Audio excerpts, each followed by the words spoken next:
Hello दोस्तों, बीकेजी legal में आपका स्वागत है। आज चर्चा करेंगे भारत के सर्वोच्च न्यायालय के बारे में। जो सर्वोच्च न्यायिक निकाय है, भारत के मुख्य न्यायाधीश सर्वोच्च न्यायालय के प्रमुख न्यायाधीश होते हैं। इसकी स्थापना भारत के संविधान के अनुच्छेद 124 के तहत किया गया है। इस टॉपिक में चर्चा करेंगे कि सर्वोच्च न्यायालय क्या है, सर्वोच्च न्यायालय में न्यायाधीशों की नियुक्ति कैसे होती है, सर्वोच्च न्यायालय के न्यायाधीश पद से कैसे मुक्त हो सकते हैं, सर्वोच्च न्यायालय के न्यायाधीश की क्या उन्मुक्तियां हैं एवं सर्वोच्च न्यायालय के न्यायाधीशों के क्या कार्य एवं शक्तियां हैं। टॉपिक शुरू करने से पहले आप लोगों से अनुरोध है कि यदि टॉपिक अच्छा लगे तो सब्सक्राइब करें, शेयर करें एवं लाइक करें। चलते हैं टॉपिक पर। सर्वप्रथम चर्चा करेंगे कि सर्वोच्च न्यायालय क्या है।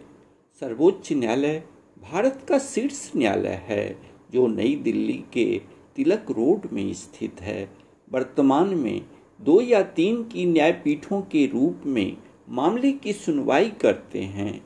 संवैधानिक मामलों की सुनवाई 5 या इससे अधिक पीठ के द्वारा की जाती है। इसे संवैधानिक पीठ भी कहा जाता है। कोई भी विचाराधीन मामले को आवश्यकता पड़ने पर संख्या में बड़ी पीठ के पास भेज दिया जाता है। न्यायाधीशों का वेतन भारत सरकार के संचित निधि से दिया जाता है। इनका कार्यकाल 65 वर्ष की उम्र तक होता है। इस न्यायालय में अधिकतम 34 न्यायाधीश हो सकते हैं। सुप्रीम कोर्ट के मुख्य न्यायाधीश को 2,80,000 एवं अन्य न्यायाधीश को 2,50,000 वेतन के रूप में दिया जाता है।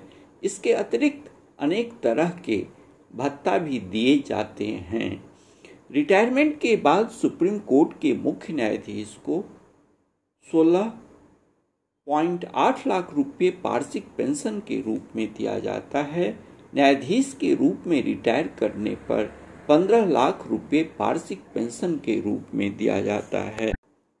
न्यायाधीश की नियुक्ति के लिए क्या योग्यता होनी चाहिए। सर्वोच्च न्यायालय का न्यायाधीश वह व्यक्ति हो सकता है जो भारत का नागरिक हो, जो कम से कम 5 साल के लिए उच्च न्यायालय का न्यायाधीश या एक से अधिक न्यायालयों में लगातार कम से कम 5 साल तक न्यायाधीश के रूप में काम किया हो, या जो किसी उच्च न्यायालय या उच्चतम न्यायालय में 10 वर्षों तक अधिवक्ता रहा हो, जो राष्ट्रपति की नज़र में एक प्रतिष्ठित विधिवेत्ता हो और जो 65 वर्ष पूरा न किया हो।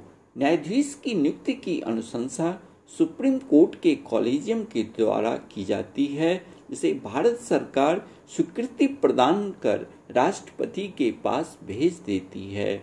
राष्ट्रपति के स्वीकृति के बाद अनुशंसित व्यक्ति सुप्रीम कोर्ट का न्यायाधीश बन जाता है। सर्वोच्च न्यायालय के न्यायाधीश कैसे पदच्युत हो सकते हैं। सर्वोच्च न्यायालय के न्यायाधीश समय से पूर्व अपने पद से त्यागपत्र दे सकते हैं। इसके अतिरिक्त संसद के दोनों सदन अलग अलग अपनी उपस्थित मतदान करने वाले सदस्यों के द्वारा 2/3 बहुमत से प्रस्ताव द्वारा दुराचारी या अयोग्य घोषित करते तो उसे न्यायाधीश पद से राष्ट्रपति के द्वारा हटा दिया जाता है। सर्वोच्च न्यायालय के न्यायाधीशों की क्या उन्मुक्तियां हैं। किसी भी व्यक्ति के द्वारा सर्वोच्च न्यायालय के न्यायाधीशों के कार्य की आलोचना नहीं की जा सकती है। न्यायालय के आदेश की अवमानना करने वाले किसी भी व्यक्ति को सर्वोच्च न्यायालय के द्वारा दंडित किया जा सकता है। न्यायालय में विचाराधीन मामले या उनके निर्णय को संसद में कोई आलोचना नहीं की जा सकती है। सर्वोच्च न्यायालय के अधिकार एवं शक्तियां क्या हैं। प्रारंभिक क्षेत्राधिकार के अंतर्गत संविधान के अनुच्छेद 131 के तहत संघ सरकार और राज्य सरकार के बीच का विवाद, राज्य सरकारों के बीच का विवाद आदि आते हैं, जिसे सुलझाना सुप्रीम कोर्ट के अधिकार क्षेत्र के अंतर्गत आता है।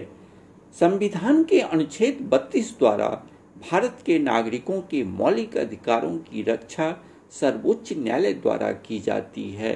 सर्वोच्च न्यायालय को मौलिक अधिकारों का सुरक्षा प्रहरी भी माना जाता है। सर्वोच्च न्यायालय देश का सबसे बड़ा तथा अंतिम अपीलीय न्यायालय है। संविधान के अनुच्छेद 132 के अनुसार संवैधानिक मामलों में उच्च न्यायालय के निर्णय के खिलाफ अपील सुनता है।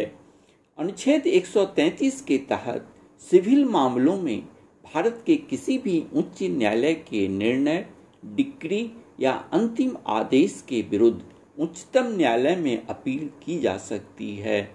अनुच्छेद 134 के अंतर्गत फौजदारी मामलों में भारत के किसी भी उच्च न्यायालय के निर्णय, अंतिम आदेश या दंडादेश के विरुद्ध उच्चतम न्यायालय में अपील की जा सकती है। संविधान के अनुच्छेद 136 के अनुसार सर्वोच्च न्यायालय भारत स्थित किसी न्यायालय या न्यायाधिकरण के निर्णय, डिक्री, अभिनिश्चय, दंडादेश के विरुद्ध अपील करने की विशेष अनुमति प्रदान कर सकता है। यह अनुमति उन मामलों में दी जा सकती है जिसमें सर्वोच्च न्यायालय को यह एहसास होता है कि किसी व्यक्ति के साथ घोर अन्याय किया गया है। संविधान के अनुच्छेद 143 के अनुसार राष्ट्रपति विधि से संबंधित सार्वजनिक महत्व के मामलों में सर्वोच्च न्यायालय से परामर्श मांग सकता है। सर्वोच्च न्यायालय को संसद या विधान मंडल द्वारा निर्मित विधियों को जांच करने का भी अधिकार है जो संविधान के विरुद्ध है। सुप्रीम कोर्ट इसे अवैध घोषित कर सकता है। इस प्रकार सर्वोच्च न्यायालय संविधान के संरक्षक के रूप में कार्य करता है।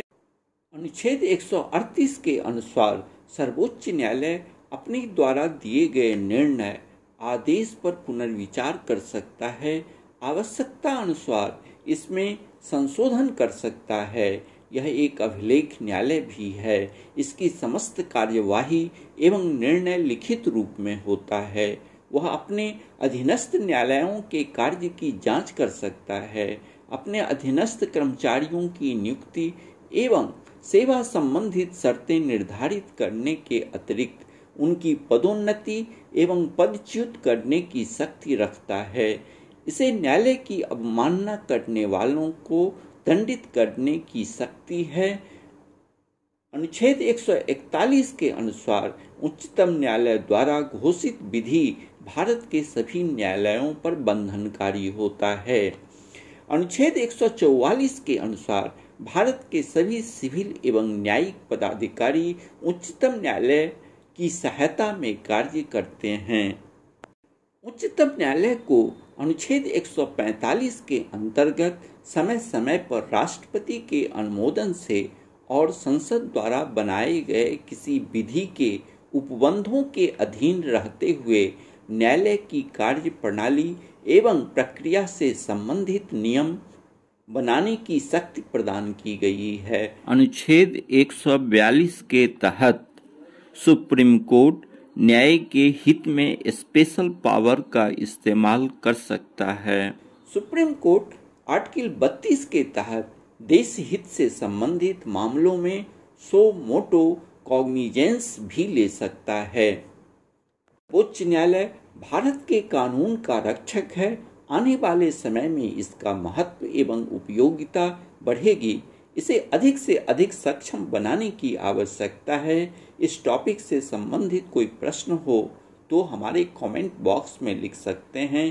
धन्यवाद। जय भारत। अगर आपको हमारा वीडियो पसंद आए तो इसे लाइक करें और चैनल को सब्सक्राइब करना न भूलें।